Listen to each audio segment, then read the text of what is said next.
ধান্দাবাজির আর জায়গা পান না যে জুমার নামাজ পড়তে হবে প্রথম আলো ডেইলি স্টারের সামনে, আর গরু জবাই দিতে হবে প্রথম আলো আর ডেইলি স্টারের সামনে।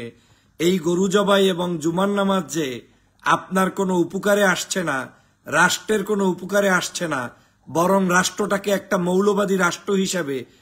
প্রিয় দর্শক, স্ক্রিনে থাকা ভিডিওটা ইতিমধ্যে আপনারা দেখতে পেরেছেন। আজকের ভিডিওটা খুবই গুরুত্বপূর্ণ, খুবই ইম্পর্টেন্ট একটা ভিডিও। প্রিয় দর্শক, ভিডিওটা অবশ্যই স্কিপ না করে আপনারা ফার্স্ট টু লাস্ট দেখবেন। বাংলাদেশের নাগরিক হয়ে দেখলে ভিডিওটা আপনার জন্য খুবই গুরুত্বপূর্ণ। আমরা কথা না বলে সরাসরি ভিডিও স্ক্রিনে চলে যাই। বাংলাদেশে হঠাৎ করে একটা গ্রুপ তৈরি হয়েছে যারা বিভিন্ন বিষয়ে রিয়্যাক্ট করতে গিয়ে অতিরঞ্জিত এবং যেগুলো বাংলাদেশের মানুষের কৃষ্টি, কালচার, সভ্যতার সাথে সামঞ্জস্যপূর্ণ নয়, এইরকম কিছু কার্যক্রম করা শুরু করেছে। আমি সবসময় বলি এই কার্যক্রমগুলো আওয়ামী লীগের সাজানো নাটক, পার্শ্ববর্তী একটি রাষ্ট্রের এজেন্ডা, এবং আমাদের মধ্যেও আমাদের মতো রূপধারী চেহারাধারী কিছু মানুষ এজেন্ট হিসেবে কাজ করতে গিয়ে এই কাজগুলা করায়। ধান্দাবাজির আর জায়গা পান না যে জুমার নামাজ পড়তে হবে প্রথম আলো ডেইলি স্টারের সামনে, আর গরু জবাই দিতে হবে প্রথম আলো আর ডেইলি স্টারের সামনে। এই গরু জবাই এবং জুমার নামাজ যে আপনার কোনো উপকারে আসছে না, রাষ্ট্রের কোনো উপকারে আসছে না, বরং রাষ্ট্রটাকে একটা মৌলবাদী রাষ্ট্র হিসেবে আপনাকে যে কেউ গুড়ির চাল হিসেবে ব্যবহার করে বিশ্বের কাছে প্রতিষ্ঠিত করছে, এতটুকু বিবেক বুদ্ধিহীন যদি না থাকে, মানে বুদ্ধি যদি না থাকে, তাহলে আপনি কিসের মানবতা, কিসের রাষ্ট্র, কিসের ইসলাম, কিসের ধর্ম, কিসের কর্ম করছেন আপনি? এই সকল হচ্ছে চরম নৈরাজ্যবাদ একটি গোষ্ঠী, যারা সবসময় এই ধরনের অন্যায় আচরণ করে, সবসময় এই ধরনের অপকর্ম করে, সবসময় এই ধরনের খারাপ কাজগুলো করে। তারা আজকের এই সমাজটাকে কলুষিত করছে। আপনার সাথে আমি বারবার বলেছিলাম যে একটি দেশে একটি পত্রিকা থাকবে, ডানপন্থী থাকবে, বামপন্থী থাকবে, কোন পত্রিকা কোন কাজ করছে না করছে সেটা নিয়ে আপনার ভিন্ন ডায়লগ থাকবে, টক শো থাকবে, আলোচনা থাকবে। আপনার গরু কোরবানি দিতে ওখানে যাইতে বলছে কেনা? আপনার এই গরুটা দিয়ে যে পত্রিকার কোনো কার্যক্রম বন্ধ হবে না, আপনার যে গরুটা কোরবানি ও জায়গায় দেওয়ার মধ্যে জায়েজ না জায়েজের কিছু নাই, এতটুকু বিবেক আল্লাহ আপনাকে দেয় নাই? আপনি নামাজ পড়ার জন্য জায়গা আর দুনিয়ায় নাই যে প্রথম আলোর সামনে গিয়ে আপনাকে নামাজ পড়তে হবে, প্রথম আলোর সামনে গিয়ে আপনাকে রোজার মানে তারাবি পড়তে হবে, আপনাকে সেহেরি খাইতে হবে। এগুলো হচ্ছে সম্পূর্ণভাবে আমার কাছে মনে হচ্ছে আওয়ামী লীগের একটি ষড়যন্ত্র যে অংশ। আপনাদেরকে বারবার বলেছিলাম, আমরা যখন বিজয় অর্জন করেছি, বিজয়ের পরে কিছু মানুষ মাথায় কলেমার পতাকা বেঁধে হাতে কালো পতাকা নিয়ে ঢাকা শহরে বিভিন্ন জায়গায় আপনার এইরকম করে মিছিল করেছিল। মিছিলগুলো করার পরেই আওয়ামী লীগ সেটাকে লাগিয়ে দিয়েছে যে কি তালেবানি রাষ্ট্র। বাংলাদেশের বিরুদ্ধে তারা লাগিয়ে দিলেন হরকাতুল জেহাদ নাকি আর একটা নাম আছে, সেই নাম দিয়ে দিলেন। আজকের স্পষ্ট করে বলতে চাই, বাংলাদেশে যদি আপনি ধর্মের কল্যাণে কোনো কাজ করতে চান, তাহলে আপনাকে অবশ্যই সেটা বুদ্ধিভিত্তিক ধর্মীয় চিন্তার এবং আদর্শের আলোকে আপনাকে কাজ করতে হবে। আপনারা আর জায়গা পাইলেন না, প্রথম আলো আর ইসের সামনে নামাজে দাঁড়াইলেন। কোন বিবেকের কারণে আপনি দাঁড়াইলেন? আপনার ওখানে নামাজ পড়ার মধ্য দিয়ে আপনি কি কি প্রতিষ্ঠিত করতে চান? আবার গরু জবাই দিতে আপনি ওখানে গিয়ে কি দেখাইতে চান? আপনার কাছে মনে হতে পারে এই বক্তব্যগুলো আপনার যারা আবেগতাড়িত, অতিরঞ্জিত, তাদের কাছে মনে হতে পারে একটু কঠিন, কিন্তু বাস্তবতা হচ্ছে একটি দেশ, একটি সমাজ, একটি রাষ্ট্র বিভিন্ন ধরনের মানুষদেরকে নিয়ে চলে। ইন্টেলেকচুয়াল জায়গার কাজ হচ্ছে আপনাকে বুদ্ধিভিত্তিক আগাতে হবে। আপনি যদি সহজেই সবকিছু পেতে চান, আপনি এই রাষ্ট্রটাকে ধ্বংস করা ছাড়া আর কিছুই করতে পারবেন না।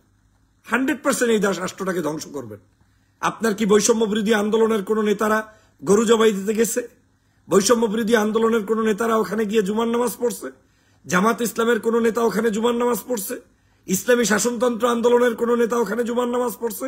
আপনার এখানে বাইতুল মোকাররমের খতিব গিয়ে পড়ছে? আপনি কে, কোন হনুরে আপনি যে আপনি ওখানে গিয়ে যা ইচ্ছা তাই করবেন? রাষ্ট্রের যে কোনো একটি সুষ্ঠু সুন্দর ধারার চিন্তার বাহিরে গিয়ে আপনি যা ইচ্ছা তাই করবেন, এটা তো দেশটাকে ধ্বংস করার শামিল।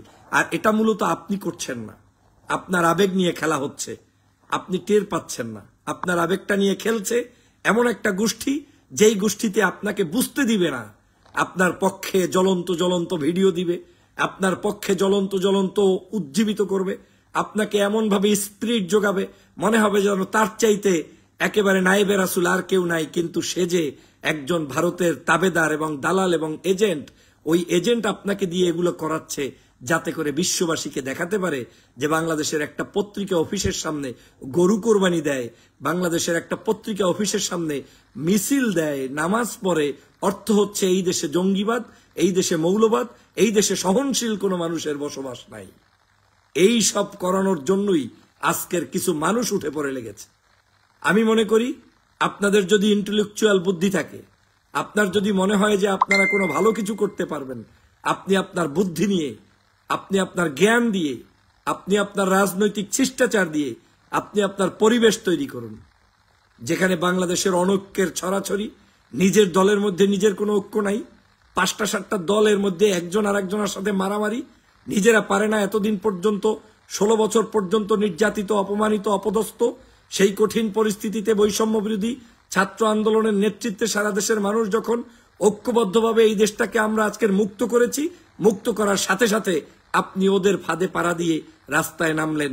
এইটার নাম গণতন্ত্র না। দেখেন নাই ব্যাটারি চালিত নামেছে, ব্যাটারির সামনে ঢুকে পড়েছে ছাত্র, কি সে একটা মানে ছাত্রলীগের কমিটির লোক, সে ব্যাটারি চালিত রিক্সা চালায়। এখন রিক্সার যে দাবি, সঠিক দাবিটাও আজকে নষ্ট হয়ে যাচ্ছে আপনার এই আওয়ামী লীগের গুন্ডাদের কারণে। আজকের আপনার যদি কোনো ব্যক্তির সম্পর্কে মতামত থাকে, কোনো একটি পত্রিকা নিয়ে যদি আপনার কোনো মন্তব্য থাকে, কত ধরনের প্রসেস আছে, কত ধরনের মন্তব্য আছে, কত ধরনের ওয়ে আছে। আপনি সেই ওয়েগুলা ব্যবহার করে জাতির সামনে আপনার জ্ঞানকে উপস্থাপন করুন, আপনি সেমিনার করুন, আপনি বক্তব্য দিন, আপনি তাদের কোনো ধরনের কার্যক্রম নিয়ে আপনার অপছন্দনীয় কোনো বিষয় থাকলে আপনি সেটা নিয়ে জাতিকে স্টেটমেন্ট দিন। জ্ঞান বিজ্ঞান চর্চা করুন।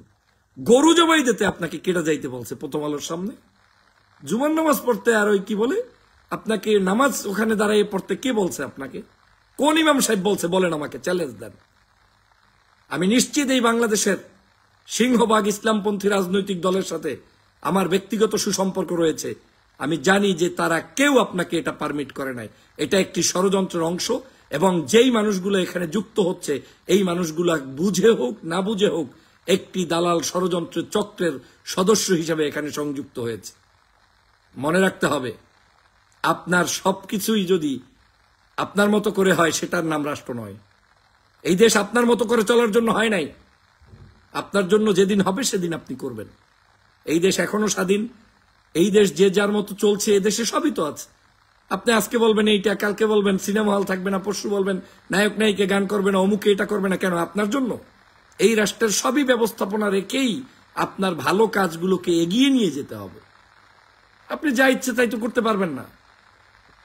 আপনি তো কিছু করেন না। আপনার তো রাষ্ট্র ব্যবস্থা তো আপনার কথায় আমার কথায় একক রাষ্ট্র চলে না। এই রাষ্ট্রের সকল মানুষের মূল্যায়ন করতে হবে।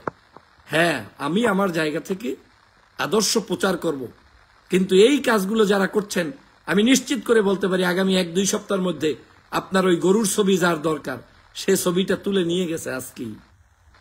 তার উদ্দেশ্য ছিল বর্গি বাজানো, তার উদ্দেশ্য ছিল দেশ বিদেশে এটাকে দেখানো। সে উদ্দেশ্য তার সফল হয়েছে।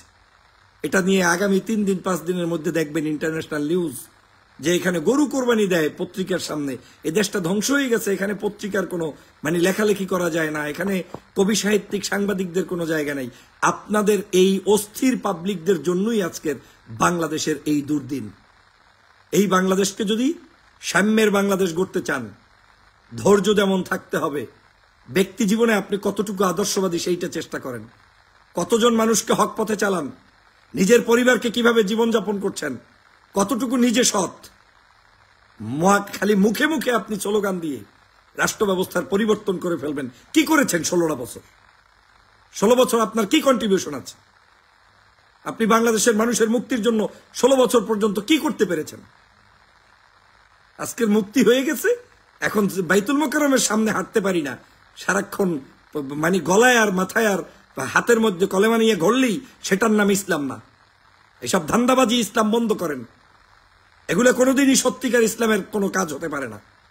কলেমা থাকবে আপনার হৃদয়ে, কলেমা থাকবে আপনার সামনে, কলেমা থাকবে আপনার সমগ্র জায়গায়, সেটাই বাস্তবতা। কিন্তু কলেমার যেই দিন দরকার নাই সেই দিন আপনি কলেমা এই না।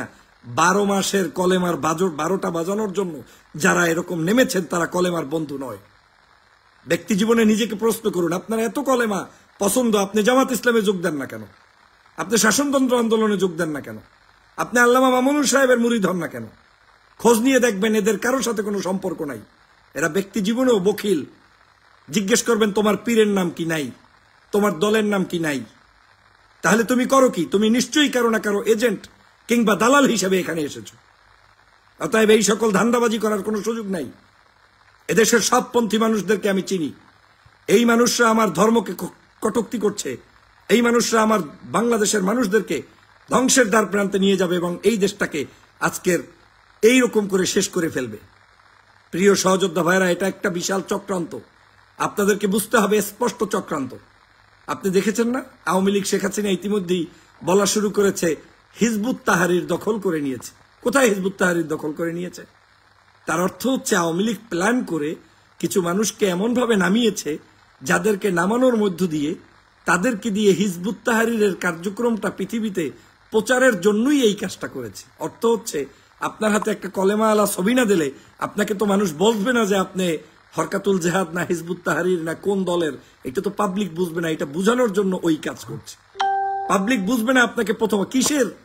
আমি তো ওই সকল বক্তাকেও পছন্দ করি না যারা ওই শুধু শুধু মানুষদেরকে উচকে দেয়। নিজে লন্ডন, আমেরিকা, জার্মান বসে বসে আপনি আমার দেশের সাধারণ মুসলমানদেরকে এই ধরনের কুচক্রী মহল মানে ষড়যন্ত্রমূলক কোনো কাজের মধ্যে উদ্দীপনা জগিয়ে ধ্বংস করবেন, সেটা আমি পছন্দ করি না, সে যেই হন না কেন। আর আমার দেশের পাতলা ইমানদার কিছু আমরা মানুষও আছি, যা গিলায় আমরা তাই গিলি, বাজ বিচার করি না। একটা জিনিস বললেই খেয়ে ফেলি, ওরে বাপরে বাপ, ওনাই অমুকের বিরুদ্ধে বলছে মানে ওনার চেয়ে আল্লাহর ওলা নাই। নামাজ নাই, কালাম নাই, রোজা নাই, নিজের জীবনে কোনো সততা নাই, ধর্ম নিয়ে কোনো চিন্তা নাই, ধর্মভিত্তিক মানুষদের সাথে কোনো সংস্পর্শ নাই, ওঠা নাই, বসা নাই। উনি নিজে নিজে একা একা মুসল্লি, আর উনি নিজে নিজে একা একা রাষ্ট্রটাকে একেবারে ঠিক করে ফেলবে। আমার কঠিন ভয় হচ্ছে বিদায় এই কঠিন সত্য কথাগুলো আপনাদেরকে বললাম।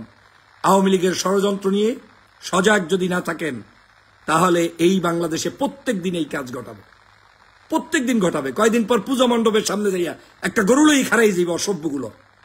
এসব ধান্দাবাজি বন্ধ করুন। এরপরে আরেকদিন আরেক জায়গায় গিয়ে দাঁড়াই থাকবে।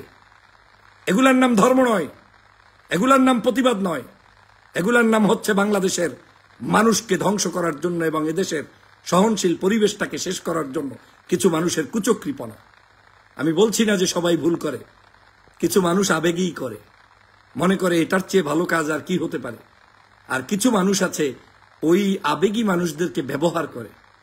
100 মানুষ যদি ওখানে যায় দেখবেন 70 জন মানুষই কোনো ষড়যন্ত্রবাদী না, তারা ভদ্র মানুষ, মনে করে এর চেয়ে ভালো কাজ আর কি হতে পারে, যাই একটু প্রতিবাদ করি।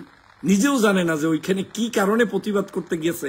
জিজ্ঞেস করলে দেখবেন সে জানে না, বলবে আমাকেও বড় ভাই নিয়ে আসছে, অমুক মাদ্রাসা অমুক অমুক স্কুল থেকে অমুকে পাঠাইছে, নিজে জানবে না।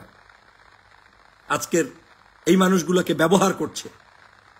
সত্য কথা সবাই বলেন না, জনপ্রিয়তা রক্ষা করার জন্য তেল তেল তেল তেল কথা বলার দিয়ে রাষ্ট্রকে ধ্বংস করবেন না। সত্য কথা বলে মানুষকে গাইডলাইন দেওয়া উচিত, যেই কথার মধ্য দিয়ে আমার দেশের জনগণ সঠিক দিশা পায়। আপনি দল করেন, আপনার এই দলের তো বহু দল আছে বাংলাদেশে, তাদের আদর্শগুলো ফলো করেন। যা ইচ্ছা তাই করবেন এটা হতে পারে না। প্রতিদিন একটার পর একটা গ্যাঞ্জাম লাগাইই রাখছেন। বাংলাদেশে তত্ত্বাবধায়ক সরকার মনে হয় আপনার আমার বাপ দাদা, যা ইচ্ছে তাই বলবো আর তাই করবে। 3 দিন হয় নাই সরকার আসছে, 100 দিন হয় নাই, তার মধ্যে বন্যা গেল, এটা গেল, সেটা গেল। প্রতিদিন আমরা যা শুরু করছি তাতে সরকার কাজ করবে কিভাবে? এই দাও সেই দাও, এই চাকরি সেই চাকরি, এই ছাত্রর দাবি, এই শিক্ষকের দাবি, এই গার্মেন্টসের দাবি, এই আপনার কি বলে পুলিশের দাবি, এই আপনার আনসারের দাবি। দাবির কোনো শেষ নাই। দেশটা মানে মনে হচ্ছে যেন যা ইচ্ছা তাই করছেন। এভাবে করে একটা দেশ পরিবর্তন করা যায় না। দেশের অনেকগুলো উইংস আছে, অনেকগুলো জায়গা আছে যেগুলো বুঝতে হয়। কিছু কিছু সময় ধৈর্য ধারণ করাও একটা জেহাদ, কিছু কিছু সময় চুপ করে থাকাও একটা জেহাদ, কিছু কিছু সময় আপনাকে মুখ ওপেন করাও জেহাদ, কিছু কিছু সময় আপনার প্রতিবাদ করা শক্তভাবে সেটাও জেহাদ। আপনি 5ই আগস্টের প্রতিবাদ করে শেখ হাসিনাকে তাড়িয়েছেন। এখন আপনাকে ধৈর্য ধারণ করে এই ফেসিবাদের পতনটাকে লম্বা সময়ের জন্য রক্ষা করার জন্য অনেক ধৈর্য এবং ইন্টেলেকচুয়ালের জায়গায় আপনাকে কাজ করতে হবে। আপনি প্রয়োজনে বলেন, আপনি টকশোতে বলেন, লাইভে বলেন, কিন্তু এইসব আপনি কি এতটুকু বোঝেন না যে আপনার ওই গরু জবের মধ্য দিয়ে কোনো লাভ নাই? এতটুকু বোঝেন না যে ওই জায়গায় নামাজের জন্য জায়গা তৈরি হয় নাই? ঢাকা শহরে জায়গা খাওয়ার আর জায়গা নাই, নামাজ পড়ার আর জায়গা নাই। এখন দেখবেন আপনার পক্ষে সবচাইতে বেশি লাগবে কে জানেন? এই আমার এইখানে উল্টাপাল্টা কমেন্টস করবে কে বেশি জানেন? আওয়ামী লীগ, ছাত্রলীগ। ওদের চাইতে এখন আর ইসলামের দরদি কেউ থাকবে না। ওদের চাইতে এখন আর ওদের পক্ষে কেউ থাকবে না।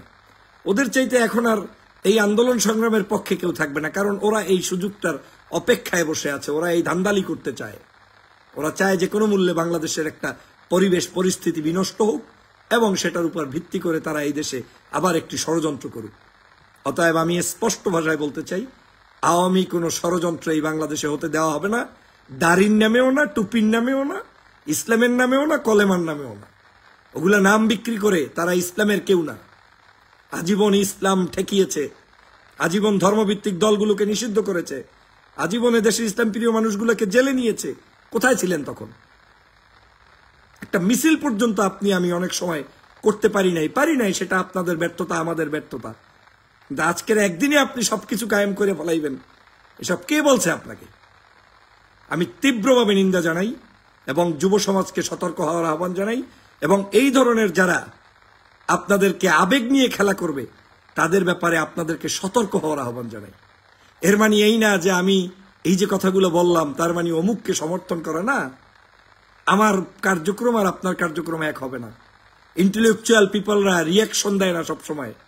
আপনার কাজ হতে হবে বুদ্ধিভিত্তিক। আপনারা তো ওই কি ট্রেন ঢুকতে দেব না, আরে ট্রেন ঢুকতে দেবেন নাকি? আপনার বাপ দাদা 14 গোষ্ঠী ট্রেন ঢুকতে দেবে? ট্রেনের যে মূল মহানায়ক সে হচ্ছে শেখ হাসিনা। শেখ হাসিনা চুক্তি করছে, শেখ হাসিনা চলে গেছে, এখন ট্রেনও ঢুকবে না, এখন কিচ্ছু ঢুকবে না, এখন কোনো চুক্তিও থাকবে না। এটাই হচ্ছে কাজ। গোড়ায় পানি না দিয়ে মাথায় নাচানাচি করলে লাভ নাই। বাংলাদেশে আপনার মিডিয়া প্রতিষ্ঠা করুন, আপনার পক্ষে টেলিভিশন প্রতিষ্ঠা করুন, আপনার পক্ষে লেখক তৈরি করুন। বইমেলাগুলোতে কয়টা বই আপনার থাকে? জুলাই বিপ্লবের উপরে কয়টা বই লেখছেন? মেয়া, পারলে আপনি শত শত বই লিখুন।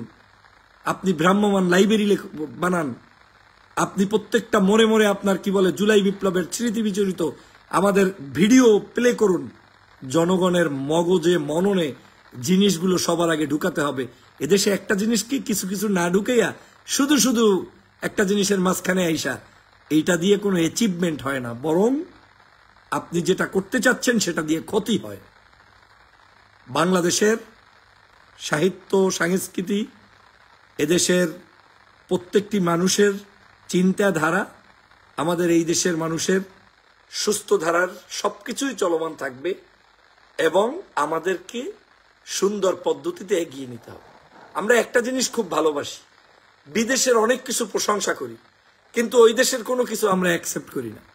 আপনি মালয়েশিয়ার তুন মাহাতির মোহাম্মদের নাম শুনছেন, তাকে খুব বাংলাদেশে আপনার নায়েবে নবী মনে করেন, আপনারা অনেকে খুব বড় বুজুর্গ মনে করেন, অনেক ইসলামপন্থী শাসক মনে করেন, কিন্তু তা মাহাতির মোহাম্মদ কি করেছে, কিভাবে রাষ্ট্রটা চালায়, সেটা নিয়ে আপনার কোনো গবেষণার বিন্দুমাত্র আছে? আপনার করতে পেরেছেন?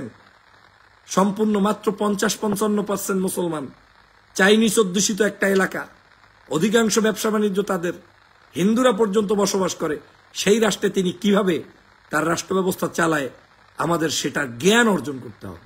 কি জানেন, কি করেন? আবেগ দিয়ে কোনো রাজনীতি হবে না। আপনি উদাহরণস্বরূপ সবসময় মনে করেন তুরস্কের এরদোগান, জীবনে এখন পর্যন্ত এরদোগানের একটা বই পড়ছেন? এরদোগানের একটা হিস্ট্রি জানছেন? এরদোগান এখনো কিভাবে রাজনীতি করে, এখনো তার রাষ্ট্রে কিভাবে কোন জায়গায় মদ আছে, কোন জায়গায় মদ নাই, কোন জায়গায় কোরআন আছে, কোন জায়গায় মসজিদ আছে, গবেষণা করেন। তাহলেই বুঝবেন যে শাসকরা এত জনপ্রিয় কিভাবে হয়েছে, কেমনে হয়েছে। আপনার যদি এই রাষ্ট্রটাকে পূর্ণাঙ্গ কোনো কিছু করতে হয় তাহলে আপনাকে করতে হবে আপনার জ্ঞান, বিজ্ঞান, বাস্তবতার নিরিখে। আবেগ নিয়ে শুধু শুধু খেলবেন না, এই আওয়ামী লীগের ফাঁদে পড়বেন না। চরম একটি ষড়যন্ত্র চলছে, আপনাদেরকে নিয়ে আওয়ামী লীগ আমি চ্যালেঞ্জ দিলাম, আগামী 3 থেকে 5 দিন আওয়ামী লীগের পেজগুলো খেয়ালে রাখুন। যদি ওরা ষড়যন্ত্রের অংশ হিসেবে 1 মাস খেয়ালে রাখুন, দেখবেন আমি যা যা বলছি সব আসছে। আমি কলেমা নিয়ে লাইভ করেছিলাম, অনেকে বিরক্ত বোধ করেছিলেন, কিন্তু আমি বলেছিলাম এটা আওয়ামী লীগের কাজ, প্রমাণ তাই হয়েছে। আওয়ামী লীগের পেজে ঢোকেন, অলরেডি তারা আপনার এই কলেমার পতাকা নিয়ে তাদের পোস্ট করা শেষ। ওরা ছবিটা পর্যন্ত বাছাই করছে, যেই ছবিতে কলেমা আলা পতাকা আছে। কত বড় টাউট আপনি কি মনে করেন? এই গরুর ছবি আর এই নামাজের ছবি ওরা চায় বিধায় এখানে নামাজ পড়াইতে প্রয়োজনে টাকা দেবে, পয়সা দেবে, প্রয়োজনে একটা মাদ্রাসার 1 বছরের খরচ দিবে। জানেন, আমাদের তো হুঁশ নাই। একজনে এসে যদি বলে এই জিনিসটা করা উচিত, এই জিনিসটা করা উচিত না, আপনি তো লাভ দিয়ে পড়বেন, কিন্তু বিবেকের কাছে প্রশ্ন করুন। আর করবেন কিভাবে? আপনাদেরকে নিয়ে তো আমাদের কোনো ট্রেনিংও নাই। আমাদের রাজনীতিটা এমন ভাবে হয়েছে যে আমরা এখন আর মানুষকে নিয়ে চিন্তা করি না, মানুষের সুন্দরভাবে তাদেরকে রাজনীতি শিখাই না, আমরা শুধু ব্যবহার করি। না, ব্যবহার করলে বাংলাদেশের আগামী দিনের সত্য বস্তুনিষ্ঠ কোনো কিছু শিখতে পারবেন না। আসুন আমরা বুদ্ধিভিত্তিক কাজে এগিয়ে যাই, ষড়যন্ত্রগুলো সম্পর্কে জ্ঞান রাখি এবং আমরা আমাদের জায়গা থেকে আমাদের শক্তি অর্জন করি এবং শক্তিগুলো লম্বা সময়ের জন্য যাতে রাখতে পারি সেইটা। আপনি মাখামাখি কইরা 3 দিনের মধ্যে সবকিছু গুছাইয়া ভান্ডবাড়ি শেষ, এরপরে আবার একটা আওয়ামী লীগের খড়গ ক্ষমতায় এই দেশে আনবেন, আগামী 20 বছরেও কিচ্ছু হবে না, এই দেশে কিছু করতে পারবেন না। তার চাইতে আপনি ভদ্রভাবে স্লো মোশনে ধীরে ধীরে কিছু পরিবর্তন করেন। আসুন আমরা সবাই দেশকে ভালোবাসি, দেশের মানুষকে ভালোবাসি, দিন, ধর্ম, ইসলাম এবং আমার দেশের তাহাজিব, তামাদ্দুন, বাস্তবতা সবকিছু সত্যিকার যে নিয়মতান্ত্রিকতা রয়েছে তার ভিতর থেকে এগিয়ে যাই। আল্লাহ হাফেজ, ভালো থাকবেন, সুস্থ থাকবেন। আসসালামু আলাইকুম ওয়া রাহমাতুল্লাহি ওয়া বারাকাতুহু। প্রিয় দর্শক, স্ক্রিনে থাকা ভিডিওটা ইতিমধ্যে আপনারা দেখতে পেরেছেন। ভিডিওটা খুবই গুরুত্বপূর্ণ, ইম্পর্টেন্ট ছিল। ভিডিও অবশ্যই শেয়ার করে দিবেন। ভালো থাকবেন, সুস্থ থাকবেন। আপডেট ভিডিও পেতে চাইলে 9-10 মিনিট চোখ রাখবেন। আল্লাহ হাফেজ।